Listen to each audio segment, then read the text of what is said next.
18 વર્ષ પછી રાહુનો તોફાન મૃત અવસ્થામાંથી જાગીને જીવંત અવસ્થામાં આવ્યો। તુલા રાશિના 10 એવું સત્ય બને તેવી ભવિષ્યવાણી જે તમારું દિમાગ હિલાવી દેશે। મિત્રો, ક્યારેક એવું પણ થાય છે કે બધું જાણતા હોવા છતાં અજાણ રહેવું પડે અને શક્તિ હોવા છતાં ઘણું સહન કરવું પડે। એ જે વીજ સ્થિતિ ગયા 4 મહિનાથી રાહુ દેવ સાથે રહી। વિચારજો, રાહુ કુંભ રાશિમાં પ્રવેશ કરીને તુલા રાશિના 5મા ઘરમાં સ્થાન બનાવી, એક ઘર જેને મોટી સફળતાનો સ્ત્રોત માનવામાં આવે છે। પણ શું થયું? 4 મહિના વીતી ગયા 18 મેથી અને અસર તેજસ્વી દેખાતી નહોતી, જેમ ઉમ્મીદ હતી તેમ નહીં, કારણ કે રાહુ ત્યારે મૃત અવસ્થા સ્થામાં હતો। ગ્રહ તો હતો પણ આખી શક્તિથી સક્રિય ન હતો। હવે સમય બદલાઈ રહ્યો છે। 2 સપ્ટેમ્બરે રાહુ 24 ડિગ્રીથી નીચે આવીને 23 ડિગ્રી પર આવી રહ્યો છે, એટલે મૃત અવસ્થા પૂરી અને રાહુ જાગી રહ્યો છે। આ જાગરણ અસ્થાયી નહીં હશે। આ ટ્રાન્ઝિટનો પ્રભાવ 5 ડિસેમ્બર 2026 સુધી રહેશે તેવી શક્યતા છે। સરળ ભાષામાં કહીએ તો 2026ની બુનિયાદા બદલાવ સાથે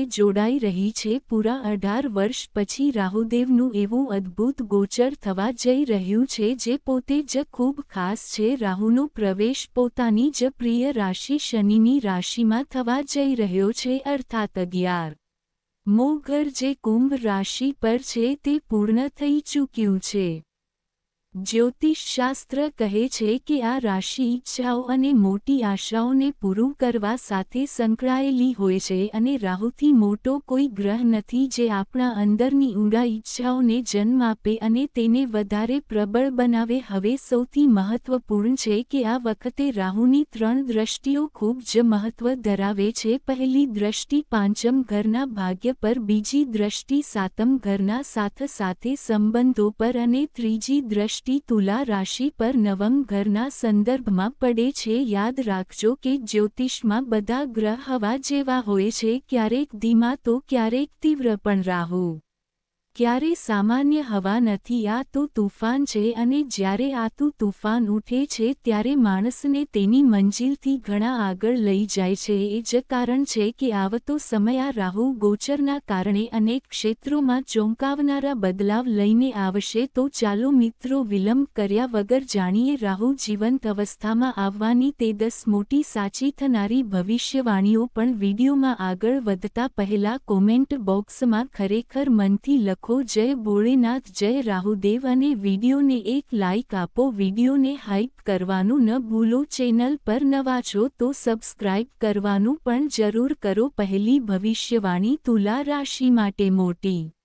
ભવિષ્યવાણી શું કહે છે? ધ્યાનથી સાંભળો। રાહુની માનસિકતા સમજવી બહુ જ જરૂરી છે। જ્યારે તમારી લગ્ન રાશિ પર રાહુની દ્રષ્ટિ પડે છે ત્યારે તેનો સીધો અસર તમારા વ્યક્તિત્વ અને વિચાર પર થાય છે, એટલે તમે જાતે રાહુની ઉર્જાથી પ્રભાવિત થઈ જાઓ છો। હવે થોડીવાર ધ્યાન આપો। રાહુનું લક્ષ્ય શું હતું? તેનો એક જ હેતુ હતો કે કોઈપણ સ્થિતિમાં અમૃત સુધી પહોંચવું। કેટલી અવરોધો આવ્યા હોય, ભલે દેવતા હોય કે અસુર, રાહુએ પોતાના લક્ષ્ય સાથે ક્યારેય સમજૂતી કરી નથી। બરાબર આવું જ જ્યારે રાહુની છાયા આપણા જીવન પર પડે છે ત્યારે એ જ ગુણ આપણા અંદર પણ જન્મે છે, જાગો લાગવા લાગે છે। હવે વાત કરીએ 11મા ભાવની, એટલે કે 11 નંબરના રાશિની। જ્યોતિષશાસ્ત્રમાં આને અને સામ્રાજ્યનો ભાવ માનવામાં આવે છે। જ્યારે રાહુ અહીં આવે છે ત્યારે વ્યક્તિને નવી દિશા અને નવા અવસર મળવા લાગે છે, ખાસ કરીને ક્રિએટિવિટી અને નવીનતા સાથે જોડાયેલા કામોમાં મોટી સફળતા મળે છે। આ સમય એવા દરવાજા ખોલે છે જે વિશે પહેલા વિચારવું પણ નહોતું। જો તમે પહેલા કોઈ નિર્ણય લીધો હતો અને તેમાં અડચણ આવી હતી, તો હવે રાહુની આ શક્તિ તમને એ સમસ્યાઓમાંથી બહાર કાઢી શકે છે।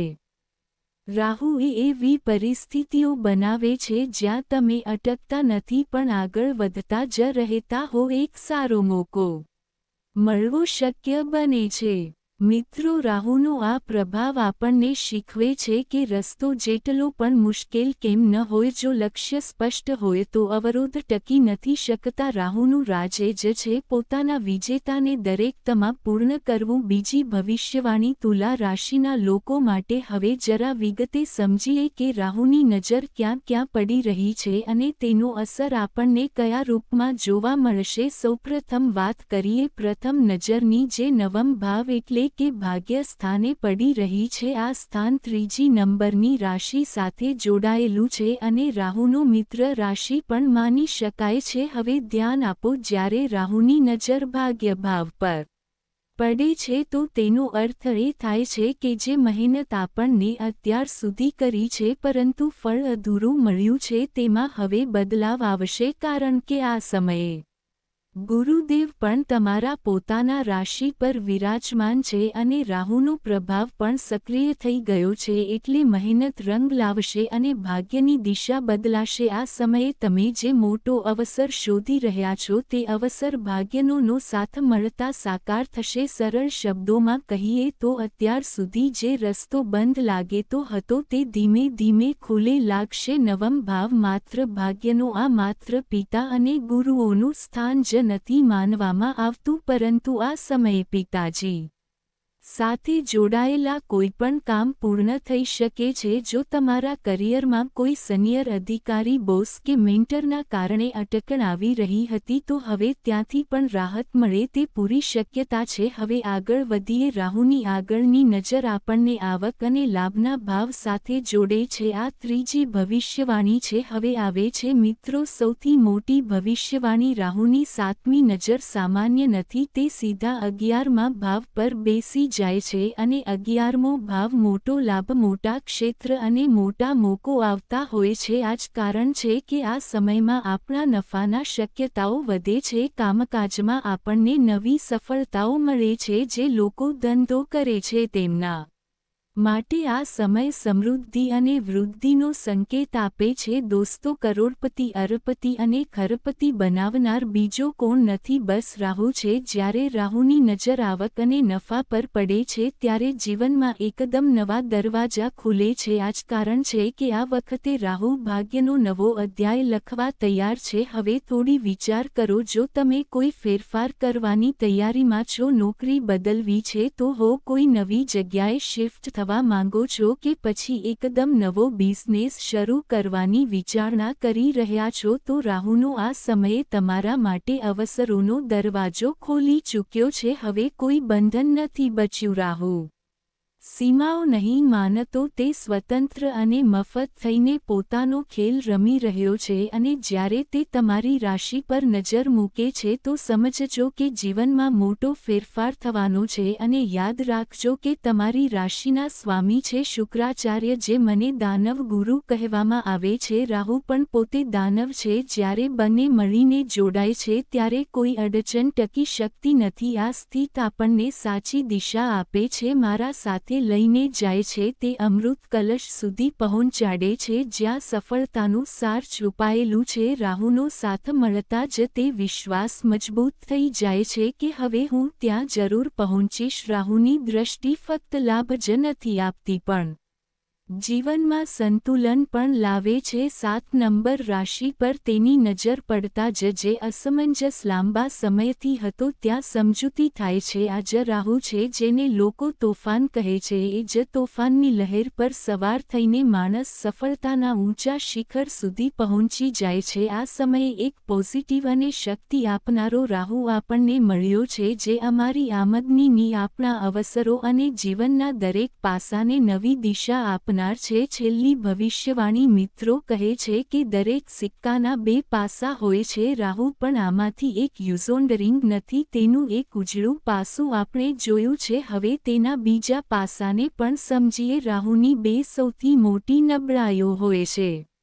પહેલી એ કે તે માણસને ભય આપે છે અને બીજો એ કે તે વ્યક્તિને ભ્રમમાં મૂકે છે, વારંવાર ડરાવે છે, ઉલટફેર કરે છે અને રસ્તો ગુમાવવાનો પ્રયાસ કરે છે. પણ આ વખતે રાહુની સ્થિતિ અલગ છે. તે સૂતો નથી, જાગ્યો છે. તેથી ડર અને ભ્રમમાં ફસવાના નહીં. મોટા ભાગે આપણે લક્ષ્ય પર જ ધ્યાન કેન્દ્રિત કરવું જોઈએ. જેમ મહાભારતમાં અર્જુને માત્ર ચીડિયાની આંખ પર જ ધ્યાન આપ્યું હતું, તેમાં રાહુની શક્તિ આપણને પણ આપણો મેળવવાની રીત બતાવશે. એટલે આ રાહુ આપણી સામે નહીં પરંતુ આપણી સાથે છે. હવે ધ્યાન આપો, રાહુ જે રાશિમાં છે તે શનિની રાશિ છે અને શનિ તમારા માટે યોગકારક ગ્રહ છે. તેથી રાહુનું પૂરું પ્રભાવ પણ યોગકારક બની જાય છે. આ જ કારણ છે કે ભય અને ભ્રમમાંથી બહાર આવીને આપણે સાહસ, સ્થિરતા અને યોગ્ય દિશા મેળવી શકીએ છીએ. પણ એક પ્રશ્ન છે કે જો રાહુ ભય અને ભ્રમ જ આપે તો કઈ રીતે બહાર નીકળવું? તેનો ઉપાય બહુ જ સરળ છે. ભગવાન શિવ પર પાણી ચઢાવવું. રાહુ શિવના પ્રિય છે અને શિવ અશિષ્કાર કરવાથી આ ગ્રહ તરત પ્રસન્ન થઈ જાય છે. શિવની કૃપા મળે જ છે. સાથે સાથે રાહુ પણ સકારાત્મક રીતે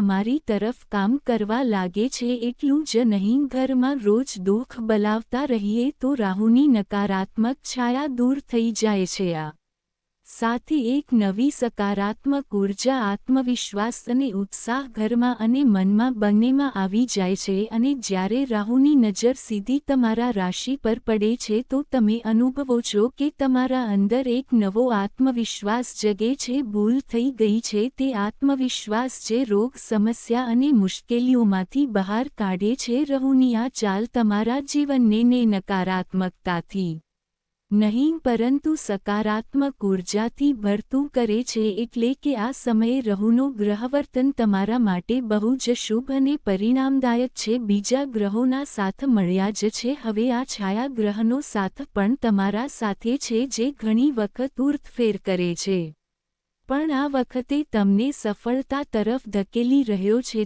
તો હવે સમય છે તમારા કામમાં પૂરી શક્તિ લગાવવા અને મોટા લક્ષ્ય તરફ પગલાં વધારવાનું. આશા છે કે આજની આ વ્યાખ્યા તમને સમજાઈ ગઈ હશે અને ગમતી હશે. જો મારી મહેનત અને સમજાવવાની રીત તમને જમ્યું હોય તો પ્રેમભર્યું લાઇક અને કોમેન્ટ જરૂર આપજો. અને હા, જો તમે હજી સુધી અમારા ચેનલ સાથે જોડાયા નથી તો સબસ્ક્રાઇબ કરવાનું ક્યારેય ભૂલશો નહીં.